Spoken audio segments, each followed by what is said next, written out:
Dans l'actualité ce soir, Éric Bougouma inspecte la route Sankoinse-Koudougou en cours de réhabilitation depuis janvier 2020. Ce 14 mai, le ministre des Infrastructures était sur le chantier pour se rassurer de l'état d'avancement des travaux. 12 mois était le délai prévu pour son achèvement, mais les usagers vont devoir encore attendre seulement 40% de taux de réalisation, comme vous le verrez dans ce journal. Et dans ce journal, pour lui, ces travaux de construction sont achevés et ce 14 mai est prévu pour son inauguration. Le Centre national de référence en médecine physique et réadaptation fait aujourd'hui la fierté du Burkina Faso. Il offrira des prestations de consultation spécialisées en médecine physique et rééducation, rééducation d'adultes, rééducation des enfants et pas seulement, les autres domaines de prestations à suivre dans cette édition. Et dans cette édition, ces cas d'abandon d'école pour cause d'allégation de sorcellerie à l'école primaire publique de Bonko dans le sud-ouest du Burkina, les élèves ont vidé les classes par peur d'avoir leur âme être mangée par des sorciers. Le phénomène est sérieux et les enseignants ont entrepris une campagne de sensibilisation auprès des parents. Seront-ils entendus? La réponse à suivre dans ce 20h. Et dans ce 20h, les chiffres parlent d'eux-mêmes. Plus de 120 Palestiniens tués depuis lundi dans la bande de Gaza. La violence et la mort se côtoient dans cette partie du Proche-Orient. Les roquettes sont envoyées les unes après les autres vers le sud d'Israël. L'aviation israélienne enchaîne les frappes sur la bande de Gaza. Bonsoir et ravi de vous retrouver. Cela dit donc un centre national de référence en médecine physique et réadaptation à l'hôpital de Tengango. Son inauguration est intervenue ce 14 mai. C'est un établissement destiné à la prise en charge de personnes vivant avec un handicap.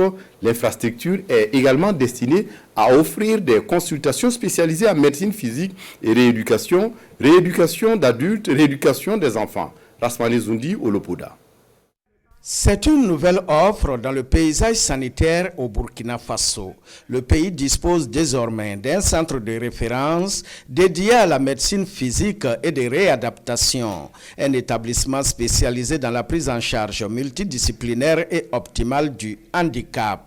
La kinésithérapie, l'hydrothérapie, l'orthophonie, la périnéologie et la rééducation sont des prestations cliniques au profit des personnes vivant avec un handicap. Ce centre, qui est un centre pour la médecine physique et réadaptation, vient combler un besoin du système sanitaire qui vise à renforcer le plateau technique pour les personnes qui vivent avec un handicap. Désormais, avec ce centre, environ 150 personnes pourront recevoir par jour des soins en matière de médecine physique et de réadaptation, que ce soit pour les personnes qui vivent avec des séquelles telles que les AVC, que ce soit des personnes victimes d'un accident de la circulation, que ce soit des sportifs après des épreuves sportives, que ce soit des personnes qui sont nées avec un handicap qui ont besoin d'accompagnement. L'ensemble de ces préoccupations trouveront leur solution dans ce centre. Bâti sur une superficie d'1 hectare, ce centre de référence en médecine physique et de réadaptation a coûté plus de 558 millions de francs CFA. Le projet a bénéficié de l'accompagnement du Royaume de Belgique. C'est un processus qui a commencé en 2014, donc déjà il y a 7 ans maintenant. Et donc, ce n'est pas un processus justement de réalisation d'infrastructures de ce centre, mais c'est aussi un processus qui accompagne le Burkina Faso à disposer des ressources humaines adéquates pour pouvoir animer ce genre de centre et offrir des soins de qualité. Situé à Tengango, le centre est appelé à appuyer le renforcement des compétences des ressources humaines. Et l'annonce est faite ici de l'ouverture d'une filière de formation de licence en kinésithérapie pour la rentrée scolaire 2021-2022. On en vient à présent à cette inspection. Éric Bougouma qui inspecte la route Sankoinse-Koudougou en cours de réhabilitation depuis janvier 2020. Ce 14 mai, le ministre des Infrastructures était sur le chantier pour se rassurer de l'état d'avancement des travaux. 12 mois était le délai prévu pour son achèvement, mais les usagers vont devoir encore attendre seulement 40% de taux de réalisation. Reportage Sekou Zongo.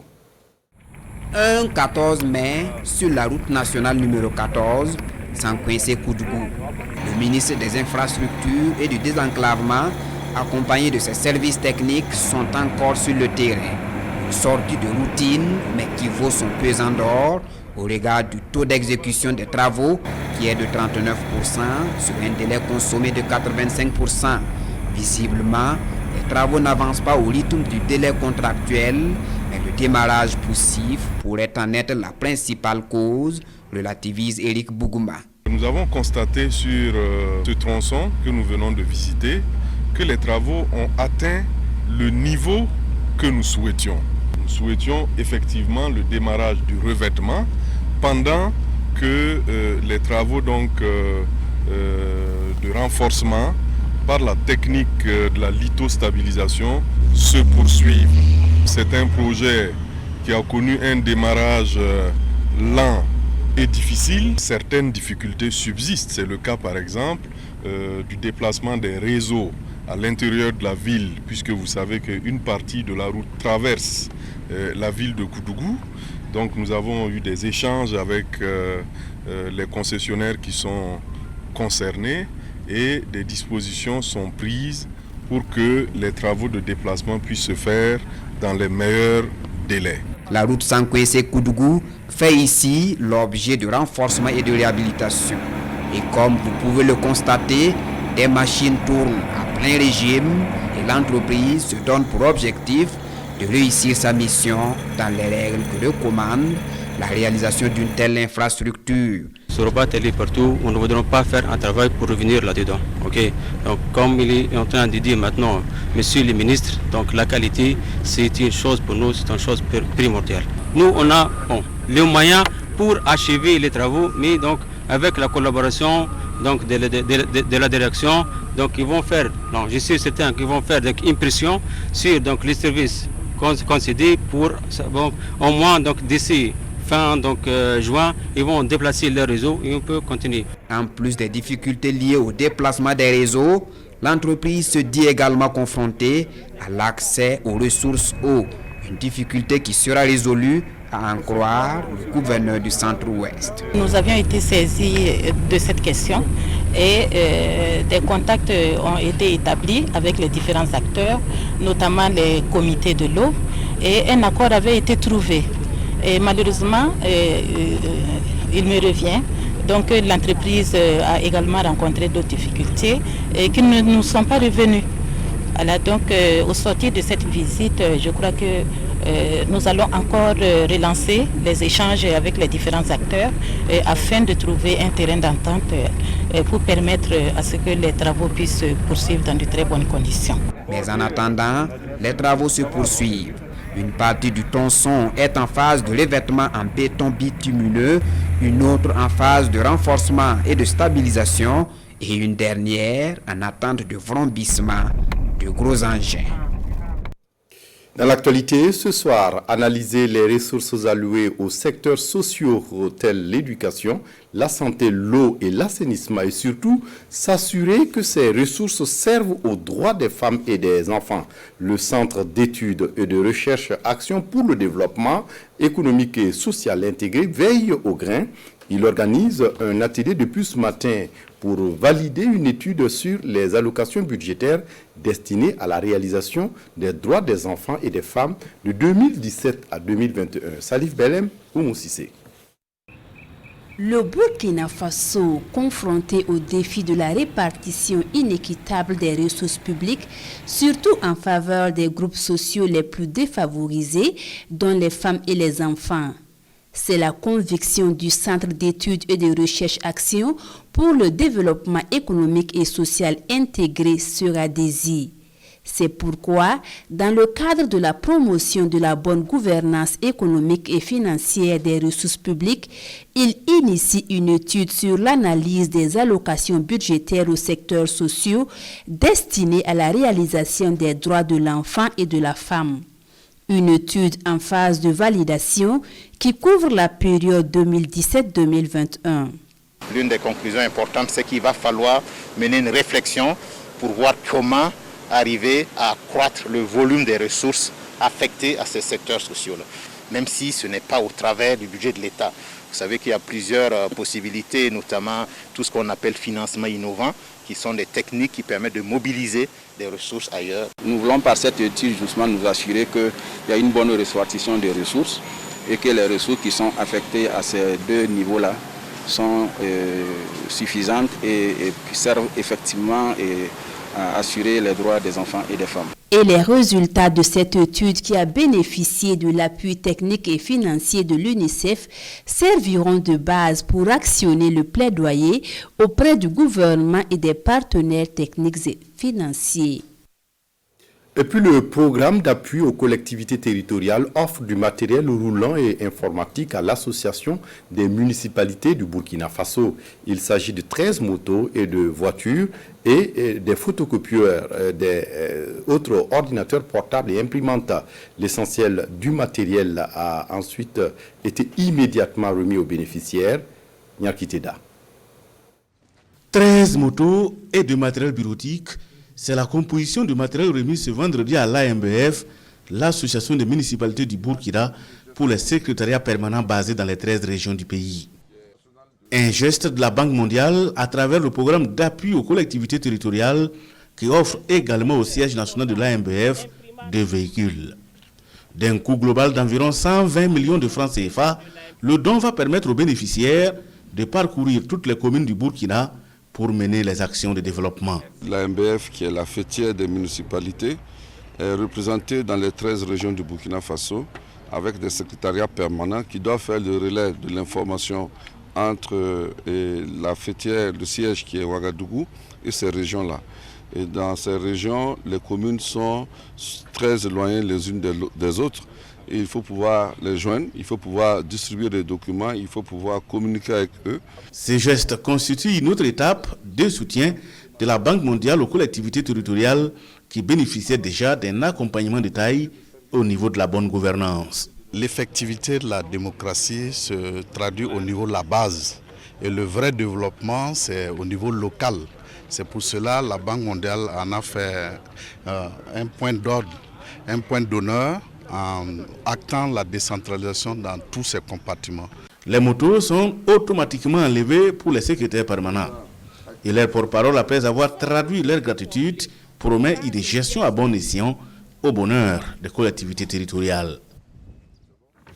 Et puis, les femmes déplacées internes éprouvent de plus en plus de difficultés à être intégrées dans la ville de Fadan-Gourmont du fait de certaines habitudes qui sont peu tolérées en ville. C'est le constat fait par l'Association des femmes persévérantes du Goulmou.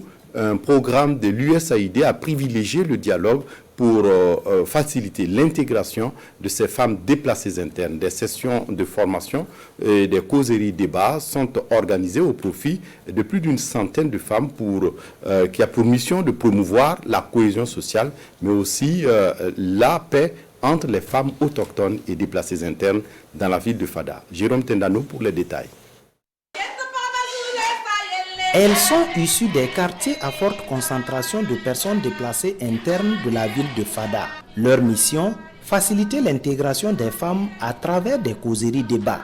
C'est une initiative de l'Association des femmes persévérantes du Goulmou qui entend promouvoir la cohésion entre femmes autochtones et déplacées internes. Il faut qu'il y ait un rapprochement entre ces femmes pour que ces femmes puissent savoir ce que l'autre aime et ce que l'autre n'aime pas. Ces séances d'entretien, de causerie, débat ont permis de dissiper beaucoup de malentendus entre les personnes déplacées internes, notamment les femmes, lorsque vous savez que c'est elles qui se retrouvent au niveau des moulins, les points d'eau, avec tout ce que ça comporte. Rôle de la famille d'accueil, accès aux services sociaux de base sont entre autres modules développés afin de permettre à ces femmes désignées leaders de mener à bien leur mission. Mon entourage, ce sont des déplacés.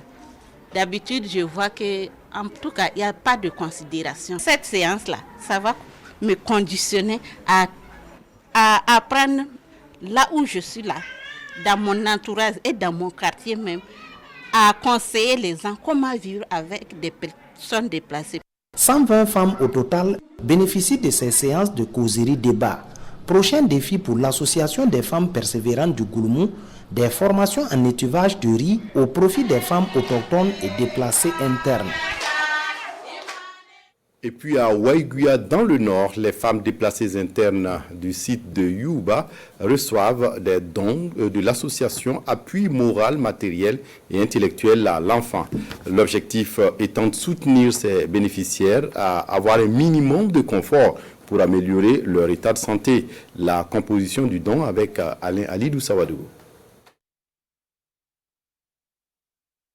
Des pailles et des kits d'hygiène composés entre autres des seaux, des savons et des serviettes. Un don de l'association AMI au profit de 300 femmes déplacées internes d'un site d'accueil de Waiguya. Ce don s'inscrit dans le cadre de la mise en œuvre du projet renforcement de l'accès aux soins de santé primaire des populations vulnérables. On a prévu des pailles pour les femmes. On a prévu du matériel pour la lutte contre le Covid-19. Et aussi, il y a les kits d'hygiène. Donc, c'est ce matériel qu'on a distribué. Sinon, les autres activités, c'est des formations, c'est des sensibilisations à travers des caravanes dans les 13 communes bénéficiaires. Et c'est aussi des discussions de groupe. Le projet renforcement de l'accès aux soins de santé primaire des populations vulnérables est soutenu par l'OMS, l'Organisation mondiale de la santé. Ce don va contribuer à améliorer la santé sexuelle et reproductive des bénéficiaires. Nous, on est contents parce que j'ai gagné des cadeaux. Un seau avec des serviettes pour éviter les maladies. L'objectif de ce projet, c'est de pouvoir aider les communautés, notamment les populations déplacées. L'Organisation mondiale de la santé, depuis le début de cette crise humanitaire, accompagne les gouvernements dans la réponse humanitaire, mais centrée sur la santé des populations déplacées ainsi que les populations hautes. 8 activités majeures seront mises en exécution pour l'atteinte des objectifs du projet dans 13 communes de la région du Nord. Ce projet va aussi assurer le référencement des 200 femmes survivantes des violences basées sur le genre dans les communes concernées. Et puis, ce 14 mai, le ministre de la Défense nationale a entamé une revue des troupes dans l'est du Burkina. D'abord, au 34e régiment interarmes à Fadan-Gourma, Chérif Si a apporté des messages d'encouragement aux hommes tout en notant leurs différentes doléances. Puis, à la gendarmerie nationale de Fadan-Gourma, c'est le même exercice. Et enfin, au détachement de Madiagouari dans la Kompienga, le ministre d'État a pris la situation sécuritaire dans la zone Draman Guéné. C'est l'ambiance ce matin au 34e régiment interarmes de Fadan-Gourma. Des recrues gonflées à bloc. C'est le même état d'esprit qui anime les hommes du colonel Moussa Diallo face au ministre d'État, ministre de la Défense nationale. Chérif Si commence par écouter les chefs militaires. Au carré d'armes, ce sont des échanges à bâtons rompus avec la troupe. Que ça nous encourage, ça nous fortifie. Ça nous amène à avoir le moral pour bien lutter. L'exercice est similaire ici à la gendarmerie nationale de Fadan-Gourma. De la situation sécuritaire aux doléances, les Pandores parlent avant tout de la visite qui soigne le moral. C'est un réconfort moral. En tout cas, ça nous a permis de savoir que en tout cas, nos autorités sont avec nous. Et on a constaté qu'avec les dernières informations, on s'est rendu compte également que nous avions un soutien vraiment capital et qui nous rassure et qui nous permet en tout cas de combattre sans recul, et c'est parce qu'on sait que derrière on est soutenu. Dans l'après-midi, Chérif Si et son équipe atterrissent au détachement de Madiagouari dans la Kompienga à l'entrée du parc W. Ce détachement est implanté après le nettoyage assuré par l'opération Otapoano. Aujourd'hui, les hommes parlent de stabilité, même si l'ennemi se manifeste souvent. Ça va. Bien vrai que les mouvements, les gardes se font sentir, mais ça va, on arrive à maîtriser la zone. Parce que notre mission première ici, c'est vraiment les traquer. Et nous sommes là pour ça. Nous allons veiller vraiment à ce que tout se passe bien. En tout cas, rassurer la population, créer un climat stable, voilà, pour la bonne ambiance ici.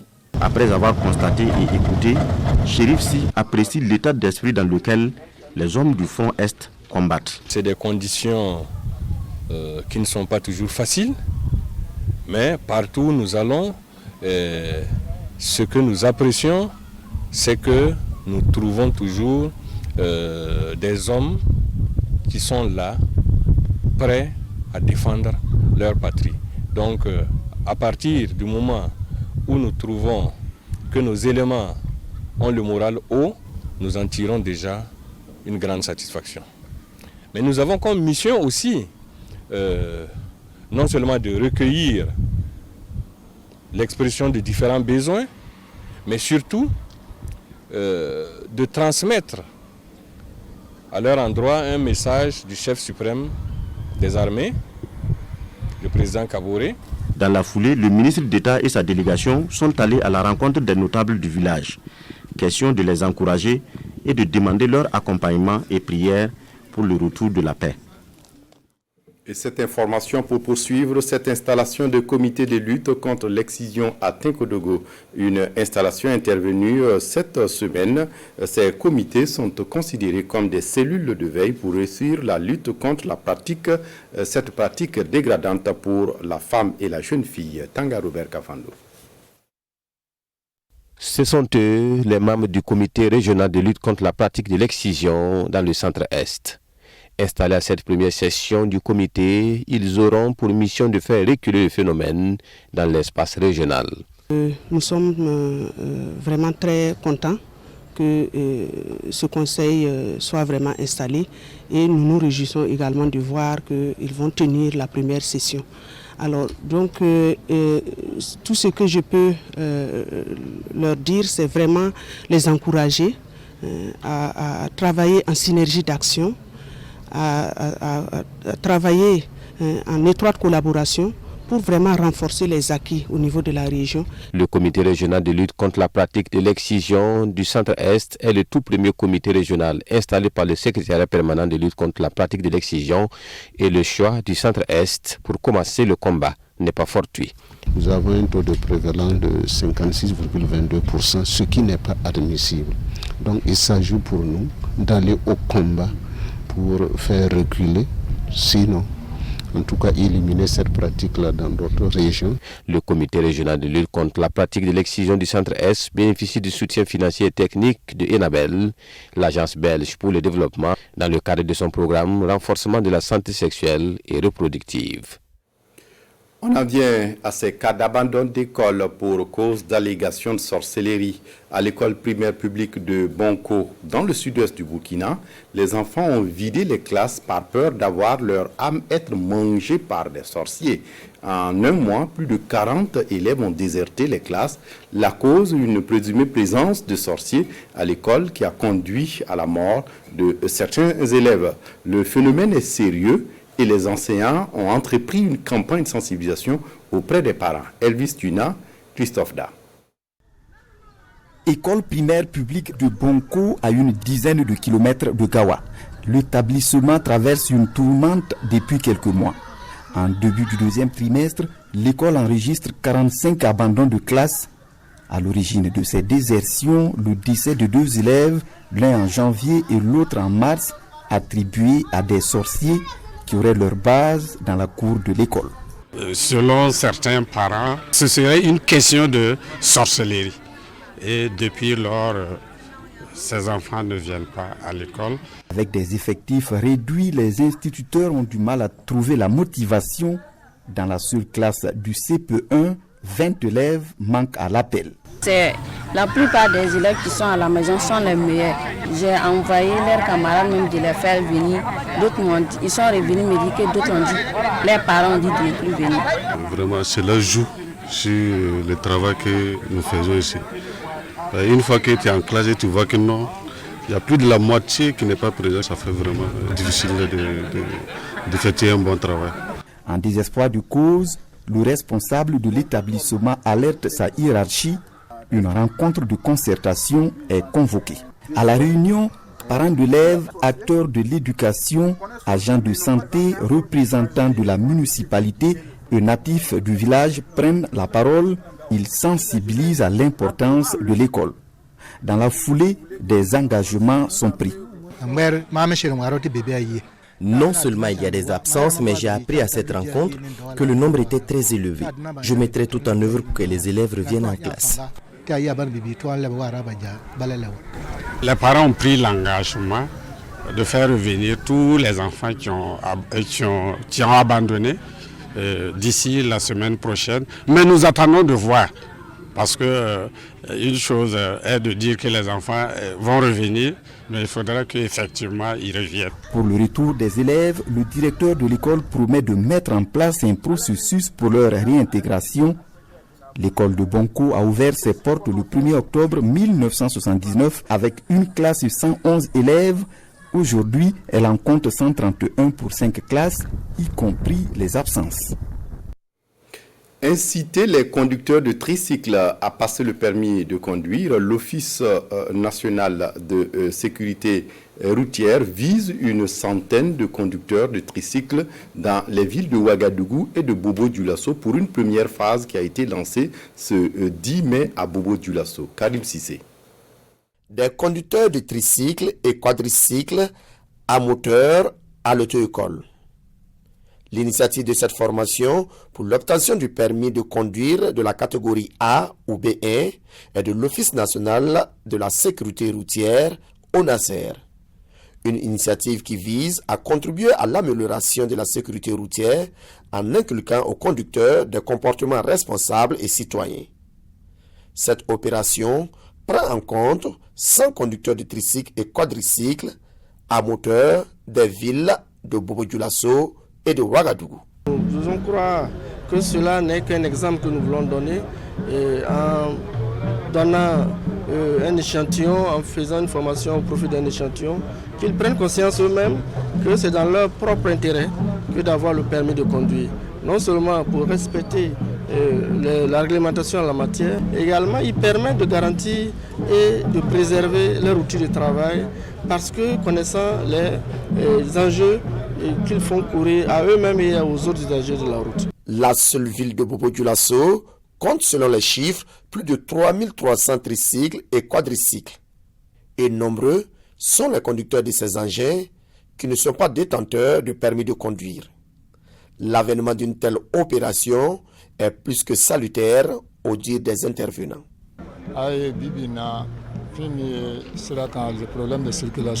De nos jours, il y a l'insécurité routière. Une telle formation va nous permettre de mieux nous comporter en circulation et réduire les dégâts que nous causons.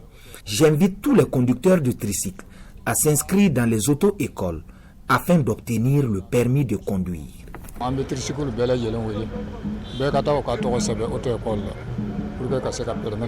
Après le lancement officiel de l'opération de permis de conduire, la délégation a fait un tour au centre de contrôle des véhicules automobiles CCVA. Là, l'ONASER a remis 350 bons de visite technique des engins à 2 roues motorisés. Les visiteurs ont assisté à une démonstration de visite technique de moto. Pour fêter la fin du Ramadan, des troupes de danseurs et de musiciens masqués et déguisés en animaux défilent dans les rues d'Ouagadougou et notamment dans les quartiers populaires. C'est le dodo principalement dans les quartiers populaires. Et un carnaval est dédié d'ailleurs à cette pratique. L'édition 2021 s'est achevée ce 13 mai à la Maison du Peuple à Ouagadougou. Marguerite Douagneau. La troupe Dodo du secteur 5 de Ouagadougou, classée première au festival Dodo 2021, avec une moyenne de 14,50 sur 20, elle reçoit 200 000 francs CFA, un trophée et une attestation. L'initiative est de l'Association nationale des ensembles Dodo Anedo, qui entend promouvoir la culture pour la jeune génération.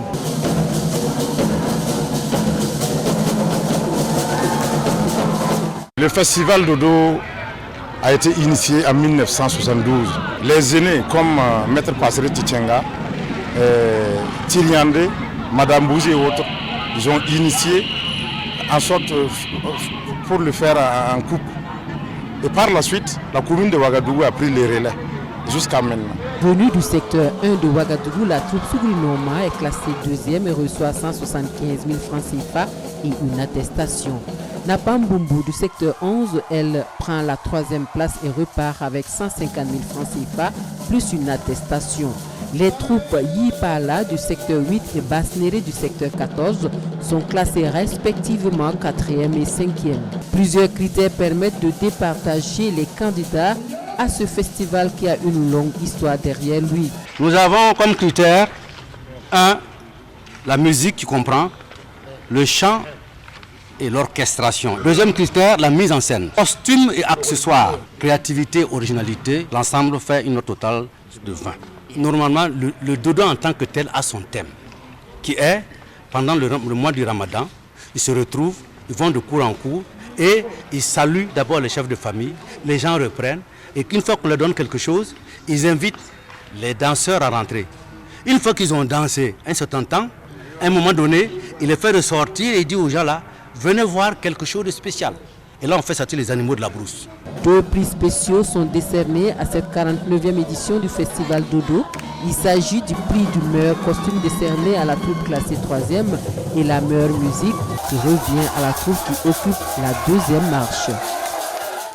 À l'étranger, ce plan de riposte Covid-19 dans l'espace CEDEAO, un plan de plus de 1439 milliards de francs CFA pour freiner la propagation de la maladie dans l'espace communautaire. Regardez. La Banque d'investissement et de développement de la CEDEAO, BIDC, compte jouer un rôle majeur dans la relance économique post-Covid-19 de ses États membres. Sous l'effet du Covid-19, la CEDEAO, Communauté économique des États d'Afrique de l'Ouest, a subi un ralentissement de la croissance économique avec un recul d'1,7% du PIB après une croissance de 3,6% en 2019. Dans sa mission de banque de développement de la région, la BIDC se pose désormais en catalyseur d'une relance post-Covid-19 viable de la région, en mobilisant tous les moyens. Nous sommes en train de lever des euros, des dollars et des offres. C'est vraiment pour être prêt à accompagner, à booster l'économie de la sous-région. Et comme vous le savez, la relance elle sera très rapide parce qu'aujourd'hui, par les infrastructures, par l'énergie, par la réduction de la dépendance alimentaire, et tout ça, ce sont des créneaux d'investissement qu'une banque de développement comme la nôtre devrait être en mesure d'accompagner. En raison des nombreuses restrictions sanitaires anti-Covid-19, les secteurs d'activité majeurs de la CEDEAO ont été impactés. Au plan agricole, les moyens de production se sont vus formellement limités. Pour faciliter l'accès aux intrants, par exemple, la BIDC déclare avoir mobilisé jusqu'à 520 millions de dollars et investi dans le développement d'infrastructures agricoles pour sa contribution à la survie du secteur. Et on est en train aussi de discuter comment financer et structurer la réserve régionale en termes de sécurité alimentaire. Et tout ça, les lignes de financement qu'on est en train de lever, va nous permettre d'être en mesure d'accompagner les pays, d'accompagner le secteur privé. Ainsi, le plan stratégique de relance économique post-Covid-19 de la BIDC est déjà en marche et s'étend de 2021 à 2028 avec des plans d'émission de fonds de près de 1439 milliards de francs CFA. La banque compte également recouvrir les arriérés de capitaux de ses États membres en contribuant à hauteur de 20 milliards de francs CFA en 2021 et 15 milliards de francs CFA à partir de 2022. Et puis à Gaza, les raids israéliens s'intensifient, la peur des habitants aussi.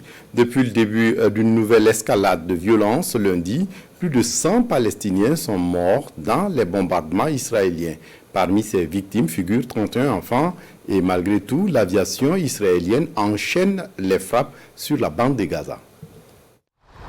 L'armée israélienne continuait d'amasser des troupes ce vendredi à la frontière avec la bande de Gaza. C'est d'ici que l'artillerie pilonne l'enclave dirigée par le Hamas. Selon Tsahal, 150 objectifs ont été atteints au cours d'un déluge de feu nocturne ce jeudi soir. En plus des chars, des avions de chasse ont également procédé à des frappes. Déjà 119 Palestiniens ont perdu la vie depuis le début des bombardements, dont une trentaine d'enfants selon les autorités gazaouis. En réponse, le Hamas continue de tirer des roquettes en direction d'Israël, plus de 1900 depuis lundi. Si le bouclier antimissile dit dôme de fer en a intercepté l'immense majorité, elles ont tout de même fait 9 victimes et des centaines de blessés parmi la population civile. À Lod, dans la banlieue de Tel Aviv, ville devenue le cœur des tensions opposant juifs et arabes israéliens, un homme a ouvert le feu sur un groupe de juifs, faisant un blessé. Une synagogue a également été incendiée. Selon la police, 43 personnes ont été arrêtées. Au sud Liban, après le tir de 3 roquettes jeudi soir, les soldats onusiens de la mission de maintien de la paix ont intensifié leur patrouille. L'ONU qui organise ce dimanche une réunion du Conseil de sécurité près d'une semaine après le début des bombardements. On s'arrête là pour ce journal. Merci de votre attention. Très bonne suite de programmes sur la RTB. Au revoir.